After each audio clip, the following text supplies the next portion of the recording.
Please be advised, this episode does have content that some may find distressing. As always, listener discretion is advised and it is not suitable for anyone under the age of 13.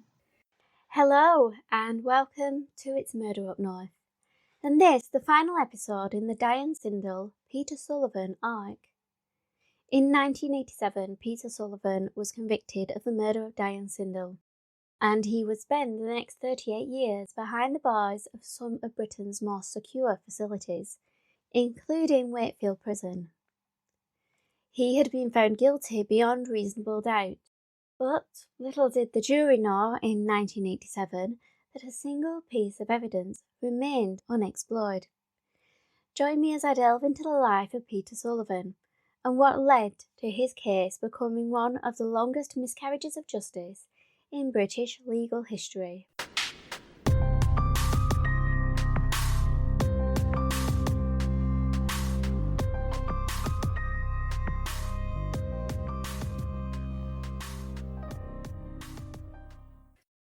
Peter Sullivan was the eldest of Charles and Margaret's 3 sons, with him also having a sister called Kim.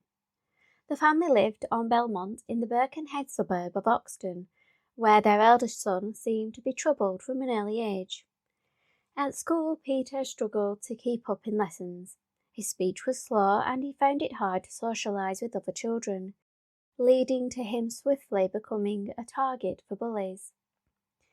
It was a situation which continued into his teenage years at Rock Ferry High School, where the relentless cruelty of his peers caused him to truant. He began stealing money and electrical items from the family home, and Margaret and Charles found it hard to curb his behaviour. Recognising Peter needed help, the teenager was placed into voluntary care, but this decision only amplified the bullying he received.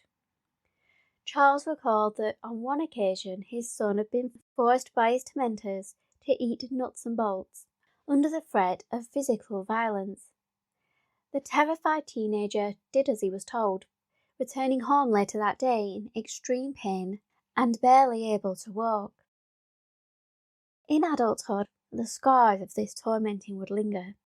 He was a frail-framed and frightened figure, whom many saw as being a bit odd but harmless. His mother recalled him as someone who went out of his way to help the elderly and was a gentleman towards women. By the age of 16, he had left formal education and begun working on a wagon for a potato merchant. But like many of his jobs, this was short-lived, and in 1975, at the age of 18, he had found himself on the wrong side of the law, resulting in a brief stay in Borstal. Struggling to find a foothold in society, Sullivan enjoyed spending time on the landing stages for the Woodside Ferry, fueling his fascination for the vessels that docked there, with the workers on the boats occasionally allowing the 18-year-old to help them in their work. It was upon the landing stages of the ferry that the teenager would first encounter 24-year-old Mrs. Mary Walker, a married mother of twins who lived in Runcorn and was a frequent passenger on the service. Mary's relationship with her husband was faltering, and she and Peter entered into an intermittent affair, which reflected the rest of his life. If he wasn't wavering between working and the door queue, he was behind bars, having committed a petty theft or stolen a vehicle. It was reported that in the 7 years leading up to the murder, Sullivan had been unemployed, and if he wasn't in jail, he loitered around Birkenhead or travelled to London. And by 1986, he had been convicted of 18 criminal offences, serving a total of 7 separate sentences, which added up to 5 years behind bars, all for car theft or other petty crimes. But Sullivan was also the victim of crime, with others taking advantage of his simple, suggestible and naive nature. Allegedly, in the weeks prior to his arrest, he was being harassed by a 19-year-old who threatened to set his dogs on Sullivan if he didn't hand over money. As he had done with the eating of the nuts and bolts, Peter complied, and he would do the same with a group who insisted under threats of violence that he give them a portion of his unemployment check. It was likely money he could ill afford to lose, as the intermittent relationship with Mary had become a committed one, with Mary securing a divorce, and in 1985 she and her twins moved in with Peter. In July of 1986, within a month of Diane Sindall's murder, the newly combined family would move into a council maisonette at Queensbury Gardens in Birkenhead. Situated in the centre of town, it was an ideal location for Sullivan and his new family, particularly with Mary heavily pregnant with his first child. To support his growing family, Sullivan needed a job, and this was what he told the two police officers who stopped him at Morpeth Docks 2 weeks after the murder. They had spotted him by the water's edge carrying a suitcase, and when asked, he explained he was planning on getting a lift to London to look for work. He would also tell police that he had thrown some clothing into the water to prevent some homeless person from getting hold of them, while later he would admit that there may have been blood on the garments due to a fight he had with a neighbour. His intention to leave town and the disposal of his clothing was painted by the prosecution as Sullivan attempting to distance himself from the crime. But during his initial questioning by police, it was deemed plausible that he planned to travel to the capital for work given that his partner was pregnant. He also provided a straightforward alibi for the night of the murder, claiming he was at home with Mary and the twins watching television. With no violent offences on his record and a seemingly solid alibi, Sullivan was just one of hundreds of men who were questioned in the course of the investigation. In the weeks following the murder, it was noted that Sullivan changed his routine. He started drinking closer to his home at the Signet pub, with the bartender, Sandra Hughes, noting that he was always alone when he came in and would try to intrude on people's conversations or the darts game. Sullivan garnered a reputation as a nuisance with the locals, and many saw straight through his lies, which ranged from claims he had played darts with celebrities to his assertion that he had tried out for the Wolverhampton Wanderers football team. His lies would continue even after his arrest, not only with his various statements made to the police, but he would also allege that while on remand he had started taking his maths and English O-levels, but this could not be corroborated. His tangled web of deceit would not help him when he was arrested by police on the 23rd of September 1986, an arrest which was partially due to his love of darts. On the 18th of September 1986, BBC aired its monthly episode of Crime Watch, with a segment dedicated to Diane Sindall's case. And upon seeing it, Paul Griffiths contacted the police to state that 8 weeks earlier, he and his wife had been walking on Bidston Hill, the location where Diane's burnt garments were found. While there, he recalled seeing a familiar face, a man by the name of Pete or Pedro, with whom Paul used to play darts with at the Park Hotel at Charing Cross, Birkenhead. Despite it having been several years since the pair had interacted, Paul was able to provide a description to police, stating that the man wore glasses and had a long pointed nose and a tattoo on his forearm. This description was circulated throughout the police, and it was the tattoo that caught the attention of Detective Constable Craig Thompson, who happened to be drinking in the Old English Gentleman pub on the 22nd of September. The off-duty officer began chatting with another patron, but while they spoke, he began to note details about the man. He had a distinctive nose, wore glasses, and when he raised his arm to drink, the officer caught sight of a tattoo. Furthermore, DC Thompson recognised Peter Sullivan due to his multiple run-ins with the law. Yet the two men sat and continued drinking, with the officer not revealing his suspicions until the following morning, when he checked for Sullivan's name on the computer database that had been set up for the murder inquiry.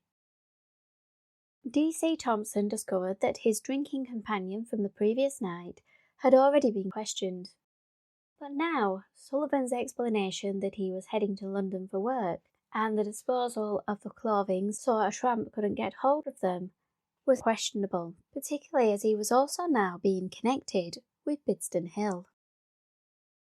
As such, it was determined that Sullivan deserved further scrutiny. Therefore, on the 23rd of September 1987, the suspect was arrested at his flat in Queensberry Gardens, and he was brought in for questioning, with the ensuing interviews yielding contradictory statements. This would be presented in court as him being a liar, but Peter later stated that he had been under pressure, physically and verbally abused, and the relentless questioning caused him a great deal of stress. During his interviews, he continued to provide the police with inaccurate information, particularly regarding his whereabouts on the night of the murder, with his alibi of being home with Mary unravelling when investigators learned that Sullivan had been seen at the Crown Public House on Conway Street. The suspect alleged that he had simply forgotten what he had been doing due to the passage of time, having initially been questioned by the police a couple of weeks after the murder had occurred. However, the more detectives learned about Sullivan, the more they came to suspect that it wasn't just a case of forgetfulness. It was discerned that Sullivan had one hobby which he was passionate about to the point of obsession. He loved to play darts and strove to match his younger brother's skill in the game, but it was claimed that no matter how hard he tried to improve, he remained a poor player. Seemingly unable to accept this, it was alleged Sullivan bought himself a winner's plaque to bolster his claims that he was proficient in the sport. His chance to prove himself came when the team at the Crown Public House asked him to join them for a game against a rival pub after they discovered at the last minute they were a player short. When the game concluded with a win for the Crown, Sullivan was invited back to be an official team member for the next game, which was due to be held on August 1st, 1986, the night of the murder. For the darts-obsessed Sullivan, this was a significant moment, as he was being accepted into a social group and his ability as a player was finally being recognised. It was this that caused the police to question how Sullivan could forget what he was doing on the day of the murder. It seemed to detectives that being accepted into the darts team would have been a memorable event for Sullivan, yet he had forgotten it less than a month later. As the pressure in the interview room grew, Sullivan began to crack, and according to him, he started to feel he had to give the interviewers what they wanted in order to get out of the situation, and so he confessed. He admitted that he had stopped Diane and asked her for the time, but as she turned to continue walking, he grabbed hold of the 21-year-old, hit her over the head with a brick, and dragged her into the alleyway. Sullivan would reenact the attack upon an officer in the interview room, and went on to provide further details which the police believed only the killer would know. Peter told them about the contents of Diane's bag, including her pay-in book, money, and a photo of her and her fiancé. However, all these details had become public knowledge in the months between the murder and his arrest. To echo his defence, Mr. John Kay, who alluded that given enough information, most people would be able to successfully fill in the gaps, one could argue that that is what Sullivan did. He told the police there was a photo of Diane and her fiancé in her purse. He could have simply garnered this from all the newspapers discussing that Diane was recently engaged, leading him to speculate such a picture would be present. His recollections regarding Bidston Hill were also called into question by prosecutor Mr. Rankin, who noted that Sullivan had been able to pinpoint the location where Diane's charred belongings had been found. Furthermore, Sullivan provided a description of a geographical feature in the area, namely a gap next to a gate, despite claiming he hadn't been to the beauty spot in over 15 years. The prosecutor painted this as proof of Sullivan's guilt, but there were other possible explanations. Firstly, newspaper reports placed the burnt items close to Viner Road, near a pedestrian footbridge. And although he may not have been there for 15 years, he, like many of us, could possibly recall places we used to visit and certain details about them. Sullivan may have remembered the footbridge close to the road, and perhaps the gap next to a gate was a route he had taken in the past. But to the police, these were the recollections of a man who had been on Bidston Hill for nefarious reasons. Their theory was strengthened by the testimony of Paul Griffiths, the witness who had come forward after the Crime Watch reconstruction to state he had seen Peter at the beauty spot on the 3rd of August. The issue was that when Sullivan was placed in a lineup, Paul Griffiths was unable to identify him, rendering him an unreliable witness. Without his testimony, the detectives had no means of placing Sullivan at Bidston Hill. Yet during a subsequent interview, the suspect would implicate himself. Sullivan was informed that a witness had seen him on the 3rd of August, close to where Diane's belongings had been burned. And during the interview, the suspect would accurately name the individual who had allegedly placed him at Bidston Hill. This was an unexpected coup for the officers, who saw it as an inadvertent admission. However, Sullivan later claimed that he had seen the name of the witness written on a piece of paper in front of the interviewing officer, recognised it, and asked whether Paul Griffiths had been the one who had allegedly seen him. Through his own words, Sullivan was beginning to condemn himself. The more he spoke, the more officers became convinced that he was responsible for Diane's murder. But his lies, contradictions, and a withdrawn confession were purely circumstantial, as was the fact that Sullivan had been in the crime pub just an 8-minute walk from the crime scene on the night of the murder, and then apparently at Bidston Hill the following day. Another piece of circumstantial evidence pertained to a crowbar which Sullivan had borrowed from a neighbour in the days prior. It was theorised that this could have been the murder weapon, although the lack of blood and fingerprints could not conclusively support this assumption. Nor could the fibres found at the crime scene, which was said to be a possible match to clothing and a sofa found at Sullivan's home. But these samples were deemed too limited in number to be definitive proof.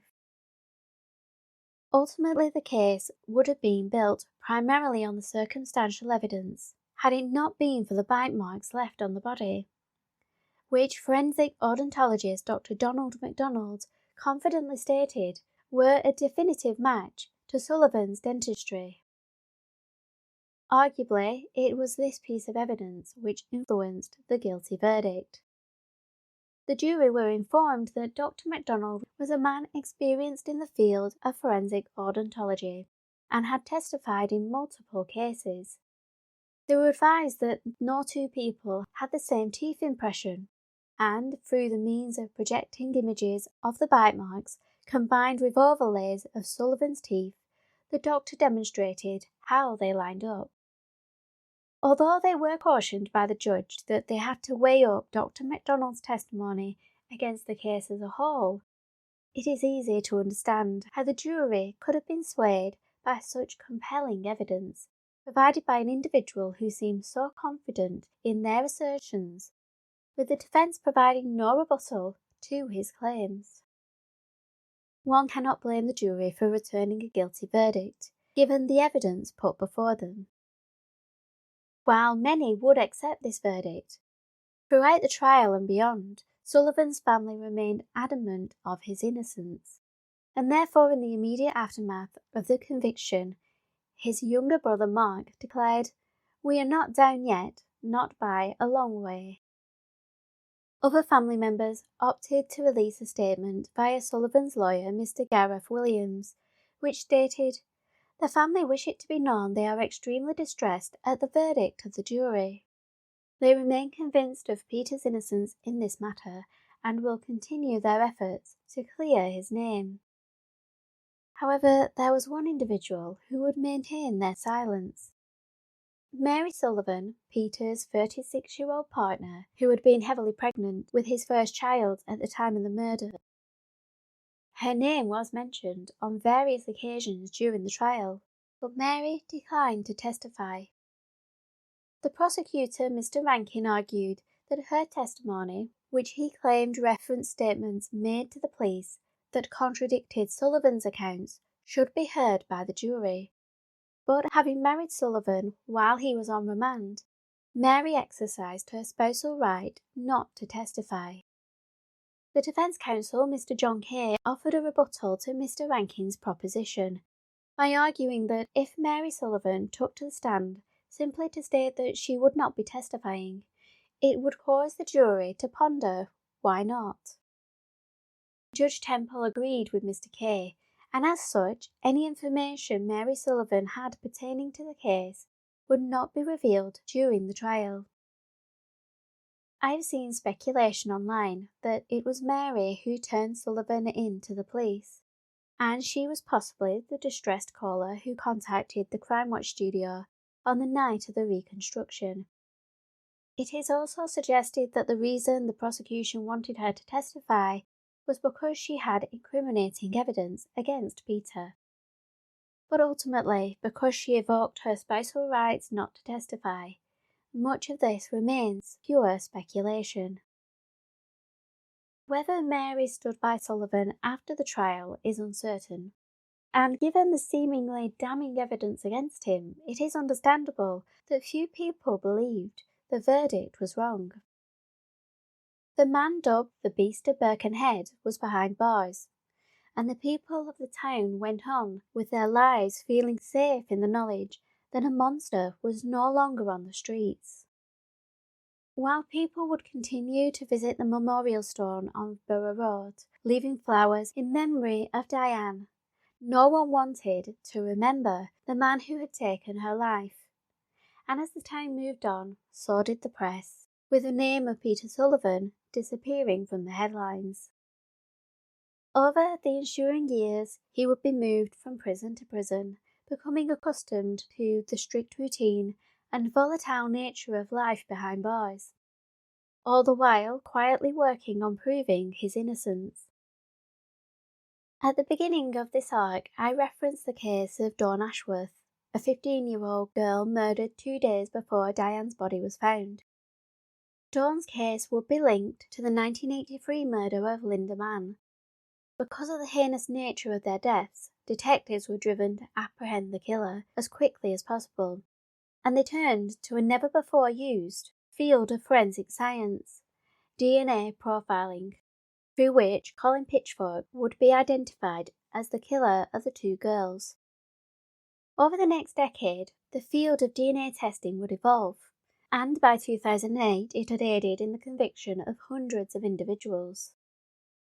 Sullivan hoped that the same forensic advancements could be used to help exonerate him, but due to rainfall on the night of the murder, very little trace evidence was recovered, save for one semen sample.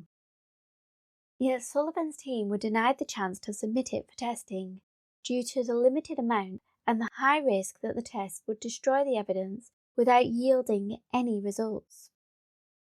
As such, his sentence continued for another 11 years. In that time, DNA profiling had advanced to a point which, despite the small sample, there was a chance a profile could be gleaned. In 2019, the request to resubmit the evidence for testing was made, and in 2021, the police reviewed the case. However, it would not be until 2023 that the Criminal Case Review Commission would refer Sullivan to the Court of Appeal. The wheels of the justice system turned slowly, and Sullivan lingered within the prison system for another 2 years, until his case was heard in the middle of May 2025. Standing before the panel of judges, Sullivan's representative, Mr. Jason Peter, outlined the 3 grounds of appeal they wished to put before the court. Ground 1 would focus on the discovery of new evidence. Ground 2 was the bite mark evidence, and Ground 3 pertained to how the police interviews were conducted and the impact they had on the reliability of Sullivan's statements. I shall circle back to Ground 1 shortly, but first I'll focus on the latter 2, starting with the appellant's objections regarding the bite mark evidence. Mr. Peter would contend that the prosecution at the original trial in 1987 had placed a great deal of importance on the testimony of the forensic odontologist Dr. MacDonald, who had stated with certainty that not only were the markings found on Diane's breast teeth marks, but that he was confident they were consistent with Sullivan's dentistry. Dr. MacDonald provided a riveting display when he took to the stand utilising projected images and overlays, demonstrating how a casting of Sullivan's teeth lined up with the marks in Diane's skin. The odontologist was confident in his assertions that these were a conclusive match.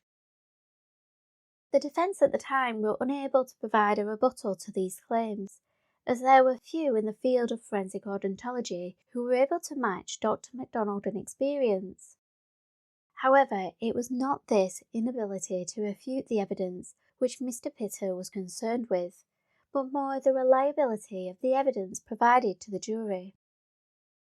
At the time, it was a compelling piece of the puzzle for the jurors, and although they were cautioned to view this in conjunction with the whole case before them, it seems hard to believe they wouldn't have been swayed, not only by Dr. MacDonald's confidence and presentation style, but also the prosecution's insistence that this piece of evidence proved definitively that Sullivan was the culprit. Mr. Peter questioned whether this evidence would have had the same impact on a modern jury, particularly with the new insights now available relating to the use of bite mark evidence in a criminal case. Forensic odontology still has a place in criminal investigations and can prove valuable, but when it comes to the analysis of teeth marks in flesh, the level of accuracy can decrease significantly, and has led to several cases where an individual has been wrongly convicted, with a report by the Innocence Project in 2015 finding that there had been at least 26 wrongful convictions due to bite mark analysis. And according to a report by the National Institute of Standards and Technology in 2009, bite mark analysis is considered unreliable, citing the high risk of error with the conclusions of those deemed experts assessing the marks being subjective, leading to varying opinions amongst individuals within the field. This was apparent in Sullivan's case. Dr. John Scott, a senior lecturer of dentistry at Liverpool University, had initially been approached by the police and was uncertain that the marks were consistent with Peter Sullivan. Yet when a second opinion of Dr. MacDonald was sought, Dr. Scott changed his stance and agreed with the more experienced man. Had Dr. Scott, like the jury, been subconsciously influenced into accepting Dr. MacDonald's subjective opinion as fact? However, Mr. Peter would not call into question Dr. MacDonald's competence, but rather address the reliability of the evidence itself. It was asserted at the original trial that each person's dentistry is unique. However, the ability to connect an individual to a bite mark has become questionable, particularly when it comes to an impression left on a surface which is malleable such as skin, the elasticity and density of which can distort the teeth impression, whereas a solid surface such as an apple will yield a more reliable sample. Mr. Peter would refer to a report compiled by Professor Petty in December 2023, in which it was stated that there is, quote, no scientific basis for identification and subsequent analysis of human bite marks on skin. The professor went on to submit that science undermines its use rather than supports it. With regards to the evidence in Sullivan's case, the professor expressed that it was a poor quality and that it, quote, cannot be determined that the injuries were bite marks. Had a modern jury been presented with the bite mark evidence today, it is highly likely they would have been cautioned that the science had been called into question for its potential inaccurate and unreliable results.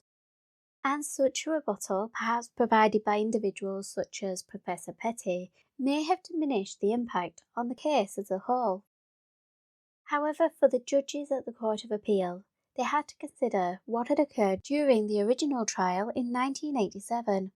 And although they conceded that there was a forceful manner in which the bite mark analysis had been presented, they were also satisfied that this had been offset by the judge stating, there were no such thing as expert witnesses in the British legal system, and that the evidence of Dr. MacDonald should be considered with caution as part of the whole picture.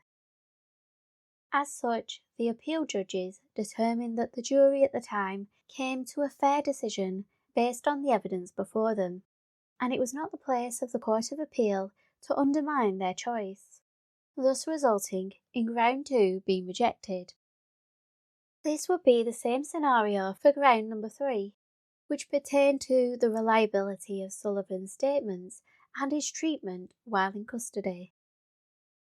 Mr. Pitter acknowledged that his client had made several statements alongside a withdrawn confession, but argued that as per the findings of Professor Shepherd in a report from April 2024, there were aspects to Sullivan's character and the manner in which he was questioned which made his statements, quote, inherently unreliable. Mr. Pitter went on to argue that some of Sullivan's admissions occurred outside of the interview room, or were not caught on tape, nor were they made in the presence of an appropriate adult or legal representative. He would also state that Sullivan had a long history of being unreliable, both prior to his conviction and since, referencing appearances at parole hearings during which Sullivan gave, quote, blatantly wrong answers, adding, this may be to a degree an explanation for some of what he said at the time, and as being a known fantasist, and himself at times having referred to himself as historically being a born liar.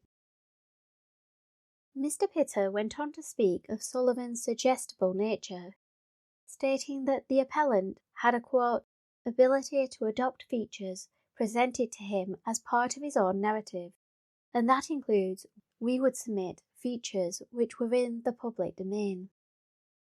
The implication of this ability meant that Sullivan was able to fill in the gaps in order to provide the interviewing officers with the answers he thought they wanted to hear.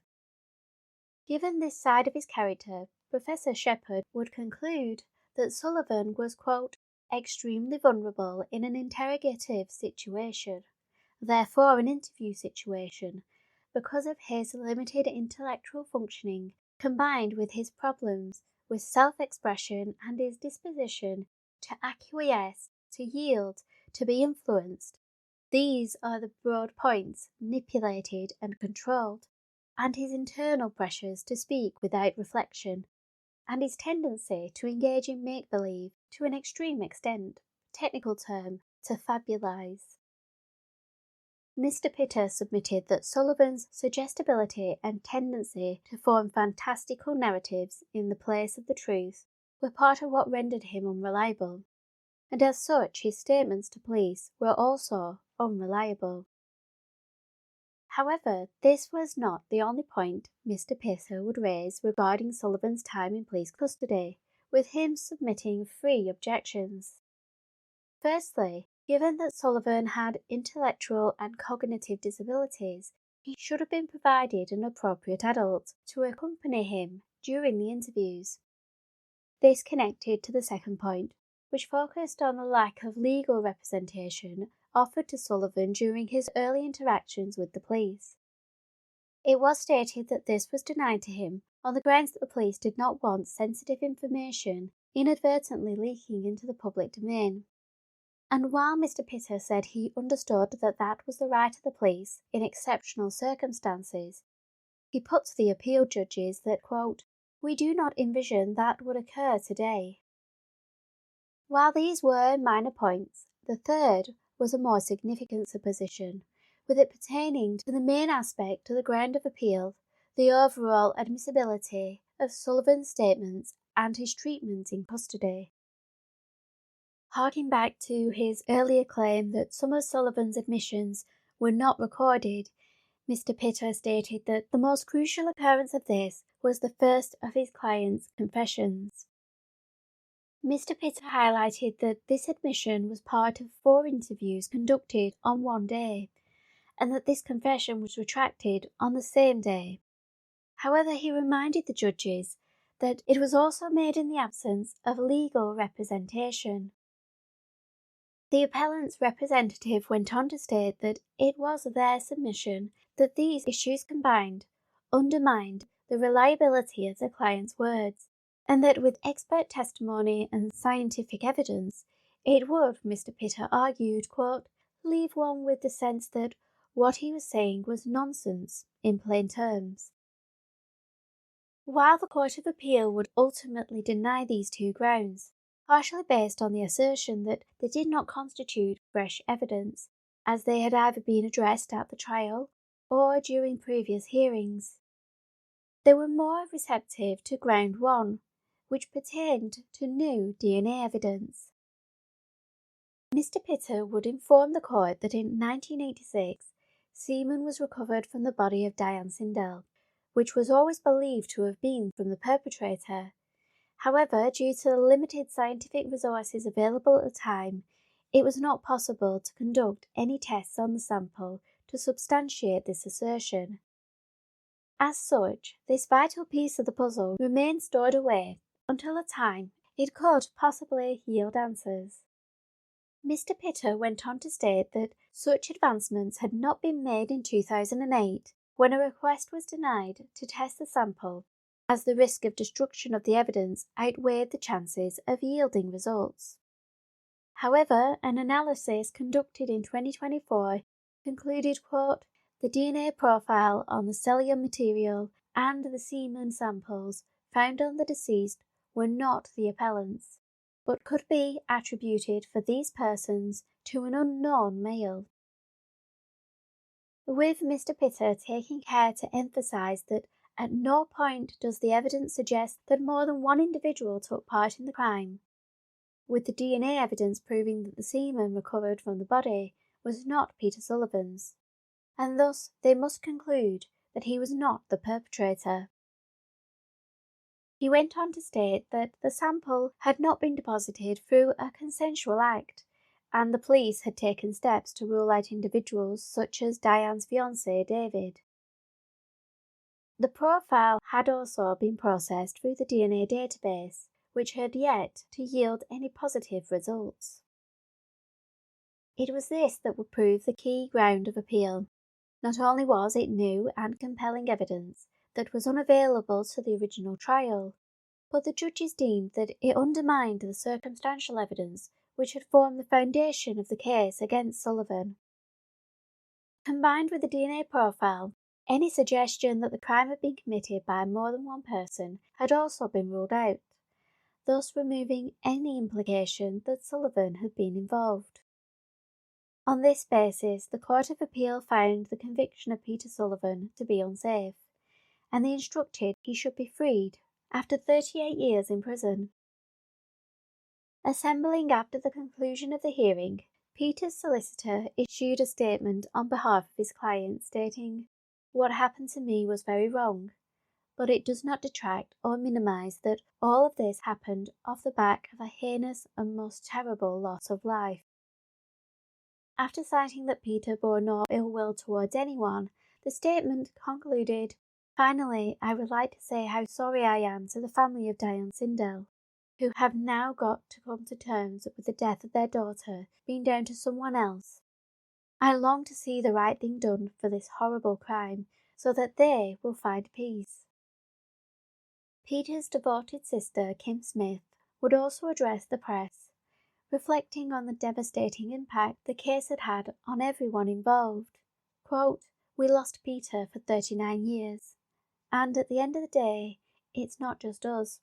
Peter hasn't won, and neither has the Sindel family.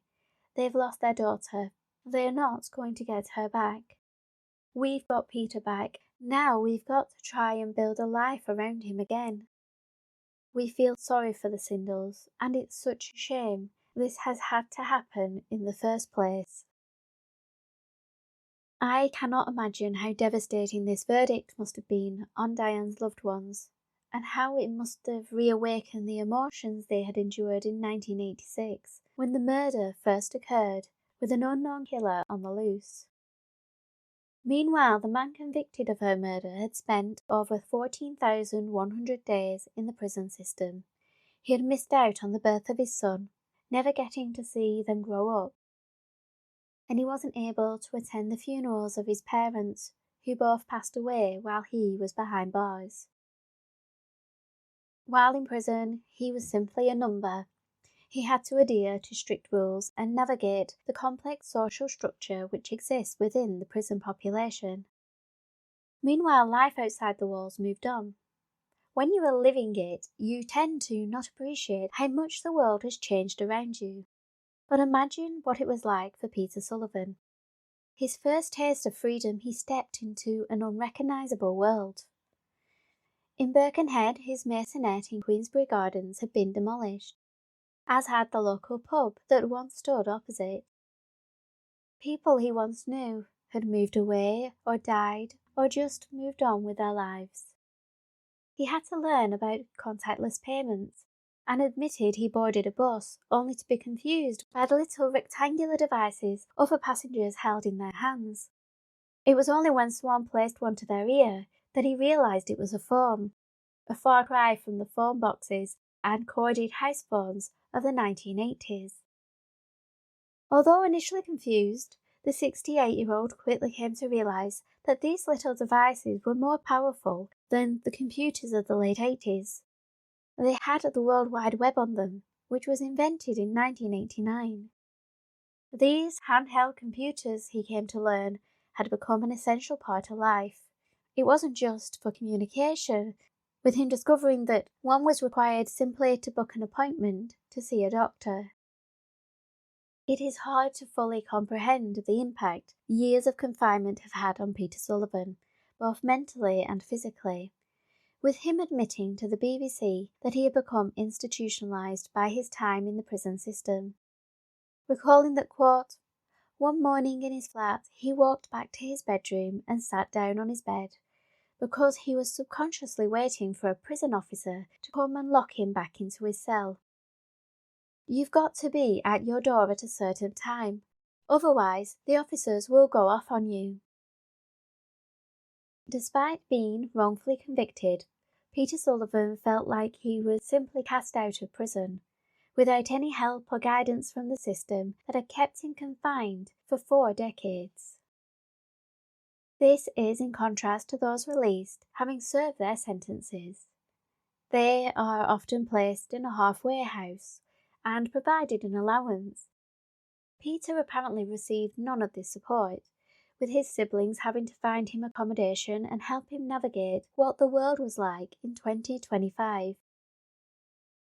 He will be awarded compensation, with the amount capped at £1.3 million, which comes to roughly £90 for every day he was behind bars.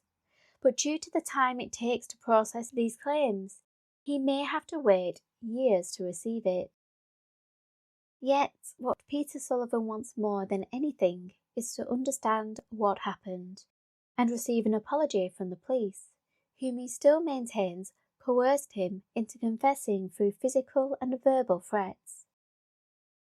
Just as I was finishing writing this series, Sky News reported that Peter's claims that he was blackmailed by police into admitting to the crime were to be investigated by the Independent Office for Police Conduct. This has come about due to allegations made by Peter in November 2025 while talking to the BBC. During the interview with the broadcaster, he claimed that officers from Merseyside Police indicated that if he failed to confess to Diane's murder, they would have him charged with 35 other rapes. Peter went on to describe the treatment he suffered while in custody, alleging, they threw a blanket over the top of me. They were hitting me on the top of the blanket with the truncheons to try and get me to cooperate with them. Announcing the launch of the investigation, the IOPC Director Amanda Rowe offered Sullivan their sympathies for him being, quote, one of the worst miscarriages of justice this country has ever seen. She went on to point out the difficulties they would face investigating his allegations given the passage of time, but issued assurances that they would be thorough while trying not to hinder the now active murder investigation being undertaken to try and uncover Diane Sindall's killer, an individual who has gone undetected for almost 40 years. The lack of a match to the DNA sample on the database could suggest that the perpetrator has not offended again. It may be that he is deceased, or he has committed crimes prior to the mandatory collection of samples from those charged with serious offences. Terrifying thought is that this man had potentially been walking the streets for 40 years, going about a normal life, knowing that he not only took the life of 21-year-old Diane Sindall, but stole almost 4 decades of Peter Sullivan's life. His actions devastated all those connected to this case, and for now we can only speculate as to who he could possibly be. Was he the man in the leather jacket seen arguing with a woman matching Diane's description? Could he have been the individual seen peering through the fences on Borough Road who ran off when confronted? Is he the individual who accosted the 16-year-old in the yellow dress? Or, according to online speculation and local gossip, was the perpetrator known to people on the nearby estate, but no one is willing to speak up through fear of retaliation? The police now hold a vital clue, and hopefully, one day soon, they find a match to the DNA profile and bring much-needed closure to a case which had long been considered solved. Diane Sindall's case is now an active murder investigation once more, and although almost 4 decades have passed, sometimes the smallest detail can make the biggest difference. Therefore, if you feel you have information regarding this case, please contact Merseyside Police on 101 or via their website. Diane Sindall was a beautiful and gentle soul with an infectious laugh, who dreamt of getting married and having a family of her own, with a future full of hopes. This was all ripped away from her, all because she was a woman walking alone. Sadly, her story is not an isolated one. All too often we hear of women and young girls being attacked as they go about their lives. And covering Diane's case brought to mind another murder which occurred 12 years later. It also involved an abandoned vehicle and a young woman out late at night. Join me next time as I discuss the case of Kirsty Carver. So in the meantime, keep an eye on those shadows.